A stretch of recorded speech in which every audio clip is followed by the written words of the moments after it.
C'est une semaine en enfer pour l'Olympique Lyonnais. On le rappelle, jeudi soir, ils sont sortis en demi-finale de Ligue Europa avec un scénario complètement dingue et une défaite 5-4. Et donc ce soir, la défaite dans le derby 2-1 au classement, c'est ô combien important également, parce que Lyon est donc toujours même reculé d'une place et est 6e avec 51 points. Et Saint-Etienne peut espérer un maintien. Ils reviennent à égalité de points avec Le Havre. Ils sont donc 17e, Le Havre est 16e, mais les deux équipes ont le même nombre de points, 27 points. Donc ça a beaucoup d'incidences qui s'est passé ce soir. Il y aura énormément de réactions et Tanguy est là pour nous faire vivre toutes les réactions, parce qu'on imagine bien que du côté des Lyonnais et des Stéphanois, on va réagir surtout du côté évidemment des Lyonnais et notamment John Textor. On va en reparler dans quelques instants. Est-ce que ce soir, voilà, on peut dire la meilleure équipe a gagné malgré ce scénario, Raymond? Sur la première mi-temps, oui, on peut le dire. Oui, mais sur l'intégralité du match et cette histoire de carton rouge qui s'est transformée en carton jaune. Même en deuxième mi-temps, Saint-Etienne a eu des occasions, ils ont frappé sur la barre, il y a eu des situations. Lyon a été fébrile, maladroit, mal organisé. Je veux dire, ils n'ont pas été bons. Ils ont eu, je veux dire, la meilleure période qu'ils ont faite, c'est les 3 minutes quand ils ont repris, après l'interruption de jeu, pendant 3 minutes, ils ont monopolisé le ballon, ils ont eu des situations. Mais non, sur ce match-là, on peut dire une chose. Il y a une équipe qui était volontaire, qui a eu envie, qui a montré, qui est allée. Voilà, le fait de jeu, c'est l'expulsion de Tessin. Stassin, enfin la non-expulsion. La non-expulsion de Stassin qui change le match. Et la blessure de Tolisso. Ça, c'est clair, oui, c'est lié. Tolisso, il n'a pas beaucoup manqué à Lyon. Mais sur le match... C'est l'un des meilleurs sur la saison, quand même. Non, mais oui, bien sûr, il réalise une très bonne saison. Mais sur ce match-là, sur ce début de match, il était totalement. Non, il n'était pas le pire. Au milieu, ils étaient tous catastrophiques. Peut-être accompagné d'une autre équipe en deuxième période. Ça aurait été peut-être. On rappelle d'ailleurs que Akoukou, qui avait remplacé Tolisso. Akoukou, j'ai dit quoi? Polo. Et a été remplacé à la mi-temps. Donc c'est dire si son entrée en jeu n'a pas été exceptionnelle. D'ailleurs, on s'était tous interrogés sur ces deux prestations face à Manchester United. Timothée Mémon, notre envoyé spécial, est déjà avec nous. Il est prêt à avoir toutes les réactions en zone mixte. Timothée, c'est bien dommage parce qu'il y a eu un match sur le terrain. Il y a eu un scénario absolument incroyable. Il y a une belle victoire des Verts. Mais c'est vrai que ce match est émaillé par une agression, celle de l'arbitre de touche, et par aussi des décisions arbitrales qui font évidemment polémique. Oui, effectivement, forcément, c'est ce qui ressortira de cette rencontre, c'est ce moment qui n'est, j'allais dire, fâcheux, pas du tout, ce moment inadmissible, ce moment effarant, ce moment d'une débilité profonde. Aussi à une personne, pas à un groupe de supporters, une personne, c'est une pièce de monnaie qui a été envoyée sur l'arbitre assistant dans cette rencontre. Donc forcément, c'est peut-être ce dont on se souviendra dans ce derby. Et pourtant, vous l'avez dit, Raymond l'a dit, il y a eu une équipe de Saint-Etienne qui a vraiment joué un derby. Je pense à un joueur comme Tardieu, par exemple, qui a vraiment joué un derby au sens propre, avec de l'engagement, de l'intelligence, une dévotion totale, parce que Tardieu, il avait fait quand même son âge sur les derniers matchs de Saint-Etienne, ça se sentait parfois, il est allé au bout de lui-même. Bref, ça n'est pas le seul. Saint-Etienne a fait un gros match, peut-être son plus gros match cette saison. De son côté, Lyon a probablement aussi offert une de ses plus piètres prestations depuis le début de la saison. Le résultat est celui-là, une victoire de Saint-Etienne 2-1. Alors, l'ambiance, elle est effectivement magnifique dans les tribunes. Au coup de sifflet final, tout un stade a poussé un ouf de soulagement et a été littéralement libéré. Ce stade-là s'apercevra peut-être, comme je le disais à la mi-temps, que cette victoire, elle ne vaudra peut-être pas 3 points, mais peut-être 2, peut-être 1, parce qu'il y aura une commission de discipline et que Saint-Etienne pourrait être pénalisé pour cet incident, cet accident fâcheux à la 44e. Merci beaucoup Timothée. Vous restez avec nous évidemment. On espère avoir des Lyonnais qui vont réagir. On sait que John Textor est présent à Geoffroy Guichard. Donc peut-être que le président de l'Olympique Lyonnais voudra parler après ce match et après évidemment les décisions de François Le Texier. Est-ce qu'on peut espérer d'ailleurs avoir une réaction de l'arbitre? On rappelle qu'après le match entre Marseille et le PSG, il avait parlé. Ça nous éclairerait un petit peu? Je suis surpris. Évidemment, on va évidemment le demander parce que ça semblerait logique. Il y a pas mal de choses à expliquer dans cette rencontre. Effectivement, le fait d'invalider sa décision sur un carton rouge qui semblait plutôt logique sur la faute de Stassin sur Corentin Tolisso. Peut-être aussi sur l'arrêt de jeu, sur la durée de l'arrêt de jeu, sur ce qui s'est dit dans cette cellule de crise. On aimerait bien l'avoir, c'est pas garanti qu'on l'ait. Vous l'avez dit, John Textor était effectivement présent. C'est également le cas de Larry Tannenbaum, suffisamment rare pour être signalé. C'est la deuxième fois qu'il vient cette saison. Le nouveau propriétaire de l'AS Saint-Etienne, le milliardaire canadien, avait fait le déplacement avec sa femme aujourd'hui à Geoffroy Guichard. Merci beaucoup Timothée, vous restez avec nous, on a hâte d'avoir évidemment beaucoup de réactions. Le match est donc terminé, c'est Saint-Etienne qui s'impose 2-1 à Geoffroy Guichard dans le derby face à Lyon. Mais voilà, il y a eu également des polémiques. Alors messieurs, vous retenez le résultat, le succès des Verts ou les polémiques? Ludovic? Les polémiques. Très bien. Nabil? À mon grand désarroi, les polémiques. Très bien. Ça ne vous a pas permis de vous recoiffer. Non, mais là, Sébastien? ça part en cacahuète, vraiment. À 23h31, on n'a plus d'argent pour la musique. Quand on voit l'équipe qui est en place au départ, elle a voulu changer, tourner. Cette équipe, elle ne marche jamais avec, comme ils sont organisés. En plus, en connaissant Saint-Etienne, ayant vu jouer Saint-Etienne, ils sont bons sur les côtés. Et ils ont laissé les boulevards là sur les côtés, ils défendent, on ne sait pas trop comment, comme d'habitude.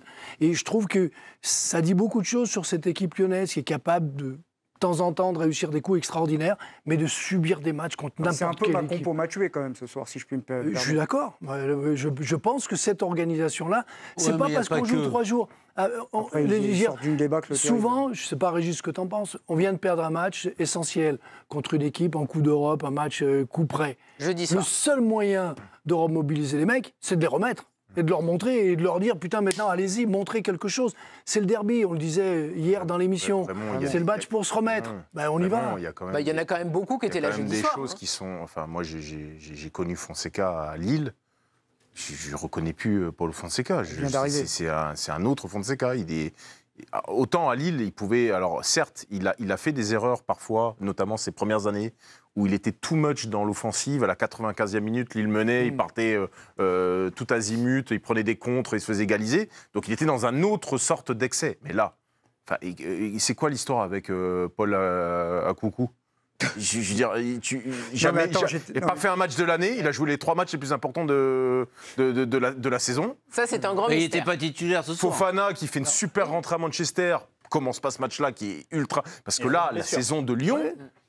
Il revenait égalité avec Monaco, on est d'accord. Ce qui est surprenant, c'est au niveau de sa composition. Parce qu'il a mis Tolisso sur le côté gauche, parce qu'à un moment, c'était un losange, est-ce que c'était un 4-4-2 Après Verretou, il est parti à gauche. Il a pris le feu pendant une demi-heure. Il y a eu des choix, effectivement. Et ça fait 2 fois. C'est-à-dire, à Manchester, il change tout à la mi-temps, là, il rechange tout nouveau.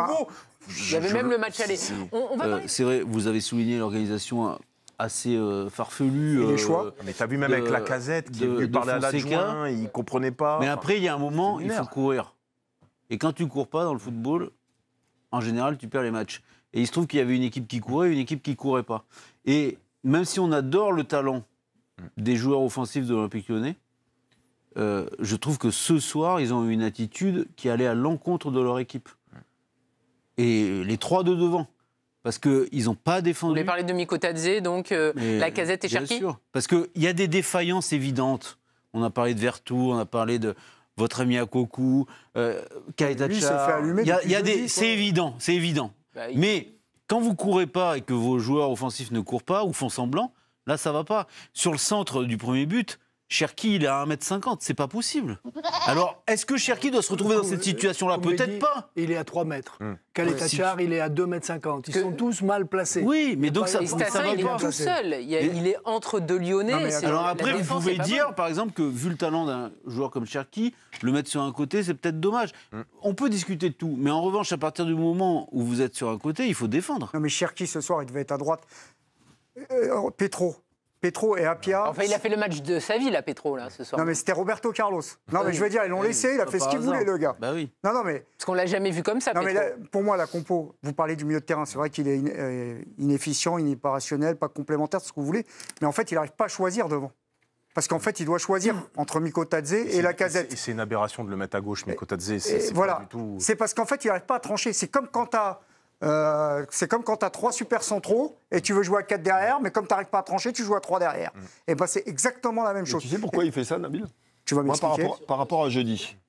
Par rapport à jeudi où il fait rentrer tous ces joueurs-là. Fofana, Lacazette, tout ça. Il y a le scénario du match où ils reviennent. Bon, après, on ne va pas revenir sur le match de Manchester. Et lui, dans sa réflexion, je pense, en tant qu'entraîneur, il se dit on a bien terminé, on a été offensif. Moi, je pense que c'est une erreur.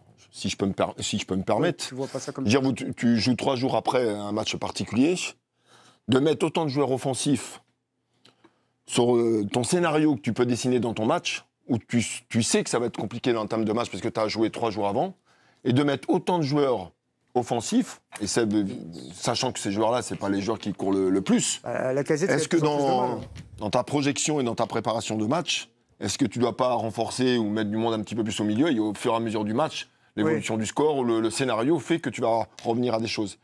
Après, Matic était absent ce soir, par exemple. Ouais. Bon, même s'il n'a pas joué lors des 2 matchs face à... Manifestement, il ne compte pas beaucoup sur Matic. Mais de ne pas vouloir trancher entre les deux, Là, honnêtement, tu mets Cherki sur Petro, je pense qu'il finit chez l'ostéo, Petro. Si l'autre, il est en jambes, et on sait qu'il est capable de casser des reins, il aurait dû le mettre sur lui. Je veux dire, c'est évident. Il était sur lui. Mais non, il était dans l'axe, il se baladait un peu partout. Il était à droite. Il était à droite. Il était globalement à droite. Ah bon? Moi, j'ai pas vu la sur le deuxième premier mi-temps, but, il était à droite. Il aurait dû normalement jouer à droite.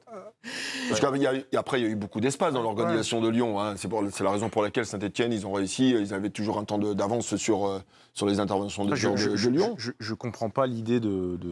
Alors, chaque entraîneur a... On va parler justement de Fonseca, parce qu'effectivement, il y a matière à débat. Il y a eu ces 2 matchs face à Manchester United.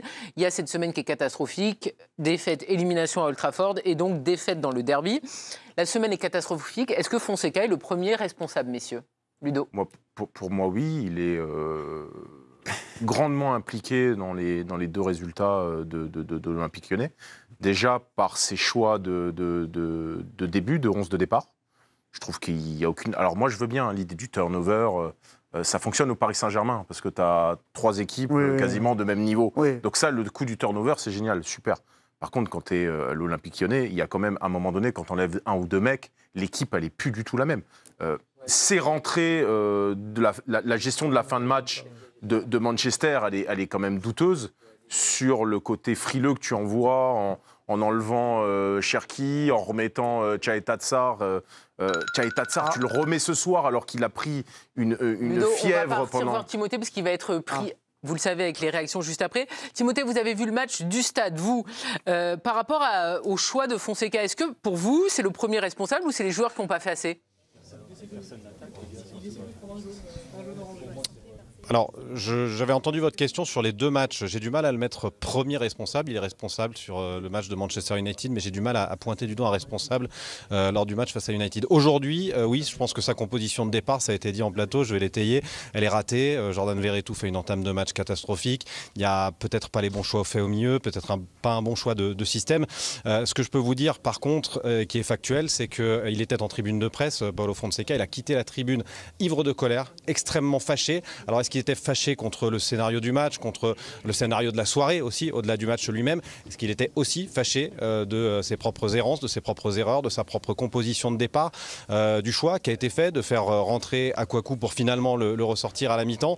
En tout cas, il y avait beaucoup de colère pour Fonseca, oui, quand il a quitté la tribune de presse. Il est passé rapidement ici en zone mixte, sans s'exprimer bien évidemment. Il semblait être un peu redescendu, mais il y avait de la colère et de la frustration pour le coach de l'Olympique. Et la semaine est quand même catastrophique. Entre l'élimination à Manchester et le derby face à une équipe qui était en grande difficulté avant ce match, ça marque mal. Je sais qu'il a été critiqué aussi après Manchester. Moi, je ne partage pas ce point de vue.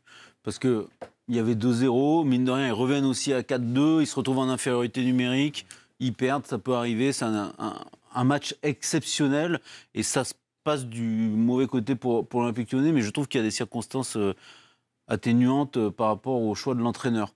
Ça se discute, mais moi, en tout cas, c'est mon point de vue. Là, ce soir, oui, je pense que son équipe n'est pas cohérente et qu'il y a des joueurs qui se retrouvent... Il y a trop de joueurs importants qui se retrouvent à des postes où ils ne peuvent pas s'exprimer pleinement et ça déséquilibre totalement l'équipe. De plus, moi, je trouve que ce monsieur, il ne dégage pas beaucoup de sérénité. Et quand il a eu le geste qu'il a eu face à un arbitre, et que quelques semaines plus tard, il a les propos qu'il a eus dans l'équipe cette semaine. Mais c'était jeudi, le jour du match. Mais là, moi, je suis effaré. C'est-à-dire qu'au lieu de faire profil bas, il essaye de se victimiser. Il dit qu'il n'a jamais voulu agresser l'arbitre, etc. Il faut quand même rappeler que c'est quand même un monsieur qui a été retenu par ses joueurs alors qu'il revenait une deuxième fois pour aller... notamment par Corentin Tolisso, agresser verbalement l'arbitre. Enfin, il devrait vraiment se taire. Et je trouve que ses propos ne diffusent pas beaucoup de sérénité et beaucoup d'intelligence situationnelle par rapport à ce qui se passe. Donc, en cela, il a des responsabilités dans la semaine, oui, bien sûr. On rappelle qu'il arrive en janvier 2025, et John Textor, le président de l'Olympique Lyonnais, est en train de parler aux diffuseurs, donc on vous dira tout dans quelques minutes, parce qu'évidemment, c'est ô combien important. On sait que l'Américain... Je peux vous dire, si vous voulez. Comment ? Je peux vous dire à peu près ce qu'il va... On va taper tout ça et on va le dire à nos téléspectatrices et nos téléspectateurs dans quelques secondes. Raymond, par rapport à Paulo Fonseca, là, on ne peut pas dire qu'il soit très inspiré. Là, la période n'est pas terrible. La semaine est catastrophique. Non, mais Ludo le disait tout à l'heure, c'est vrai qu'un match ou deux, là-haut dans la tribune, on peut le subir. Puis après un moment, j'ai l'impression qu'on... en Coupe d'Europe, il est en bord de on décroche. terrain, oui, mais là, en championnat, très dur, je veux dire, on décroche. C'est plus du tout la même gestion, c'est plus la même pression. On voit pas le match de la même manière. Je veux dire, le truc qu'il a fait là avec... Comment il s'appelle? Akwoku, c'est que vous voulez du mal à ce qui fait rentrer. Non, mais qui fait rentrer comme ça dans la précipitation sur la blessure. Alors que dans l'état où il était, c'était le moment de réorganiser son équipe, justement.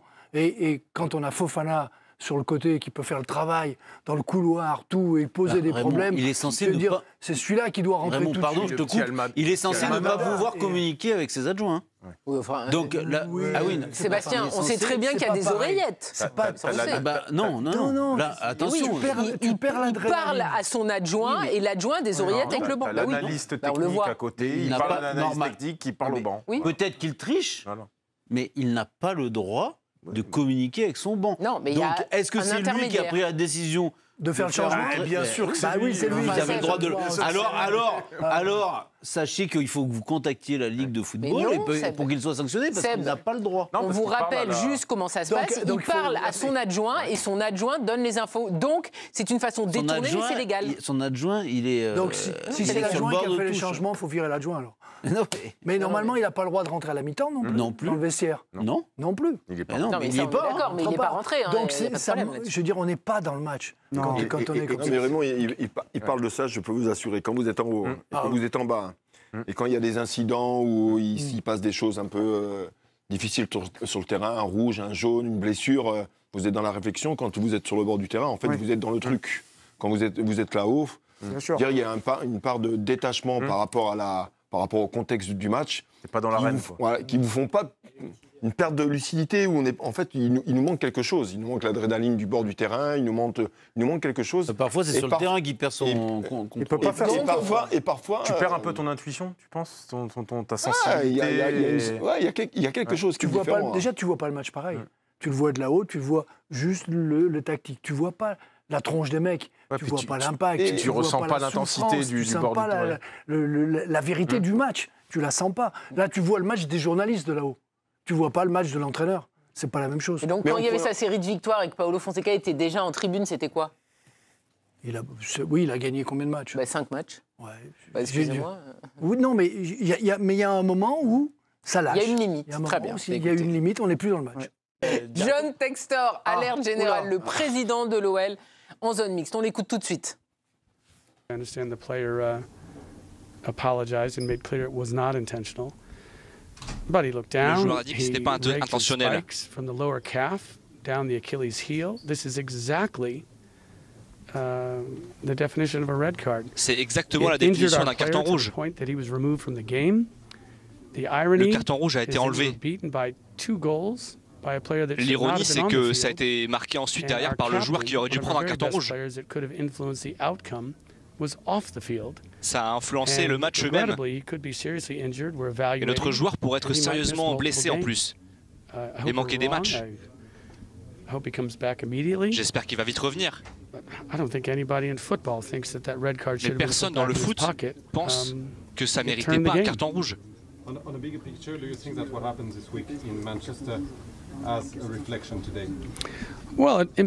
le match a des conséquences sur aujourd'hui, le match de jeudi? Oui. Il n'était pas capable de jouer le match en entier. La composition d'équipe aussi devait forcément être changée. Donc oui, il y a une implication par rapport au match de jeudi. Et au sujet du match qui a été arrêté. You know, I don't know the rules here in France. I think everybody knows that. Tout le monde le sait. You know, it was an odd situation. I think C'était une situation bizarre. You know, that suggests, you know, such a stoppage could lead to a suspension. The referee, I think, le match aurait pu être arrêté. He was very comfortable going back out there. C'était mieux de reprendre le match. L'avis des joueurs aurait dû être considéré. Des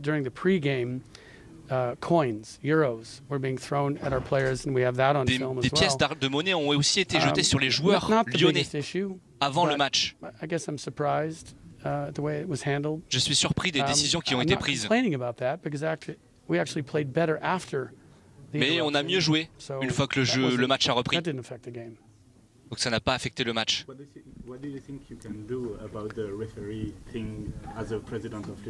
Qu'est-ce que vous pouvez faire en tant que président par rapport à ces décisions? Rien. Il n'y a aucun président en France qui peut faire quoi que ce soit. Il peut se plaindre. 7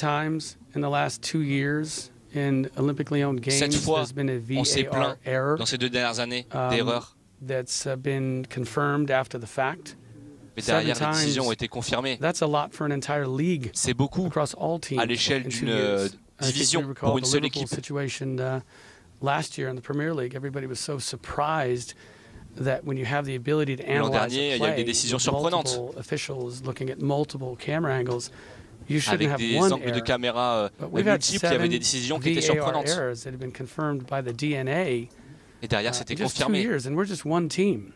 Marseille's had 4. I'm sure everybody else has had multiple. So the quality is a problem here. La qualité est en question. But I can't do anything about it. I think that number is not going to be set. But you know, tomorrow, I think this is the 8th error against OL. So the quality is quite poor. We're seeing numbers at that level, and I don't want to make a comment on an individual referee, but just statistically, c'est statistique. La direction nationale de l'arbitrage a fait trop d'erreurs. No, I didn't. You know, not the person to talk to a referee in that situation, but j'ai pas parlé à l'arbitre. One of the people in our football department who would be able to approach the referee respectfully and have a conversation. And I think we were fortunate to hear the referee's thoughts. You wouldn't normally hear those at all. Malheureusement, on a entendu la décision de l'arbitre. I believe he's going to go home. He's going to look at the video, and he's. J'imagine qu'il va rentrer chez lui, qu'il va regarder la vidéo, et qu'il sera d'accord qu'il a fait une erreur. You don't go into these games hoping for a red card and saying, "Oh, we deserved a red card, so we should win." Personne ne va sur un match en espérant qu'il y ait un carton rouge. But one of our very best players was removed from the field. Un de nos meilleurs joueurs a dû quitter le terrain à cause d'une faute, une vilaine faute, et qui méritait amplement un carton rouge. Notre joueur est parti, et il y a un joueur qui est resté sur le terrain. L'histoire de ce match est racontée par cette action. On ne peut pas l'ignorer. On ne peut pas ignorer qu'un de nos meilleurs joueurs a dû quitter le terrain à cause de ça.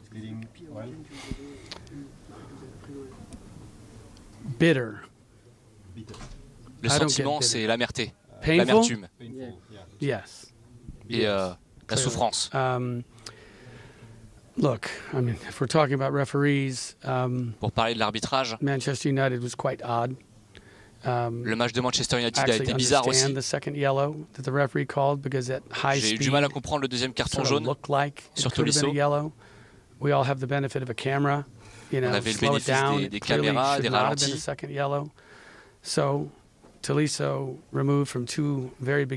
Tolisso a finalement dû quitter le match dans 2 rencontres importantes cette semaine. On allait les battre à 11 contre 11. On les aurait battus. On a été meilleurs jeudi. L'inspection microscopique de ces situations montre qu'on aurait dû ne pas être désavantagé comme ça.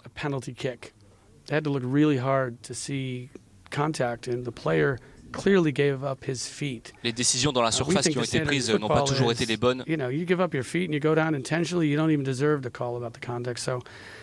I think the red card was tough. I think the PK was Le carton rouge a été très sévère. Environment was very difficult. Playing 10 against 11, yeah, it was very painful. De jouer à 11 contre 10, ça a été très difficile. It's a moment for glory. 2 goals up.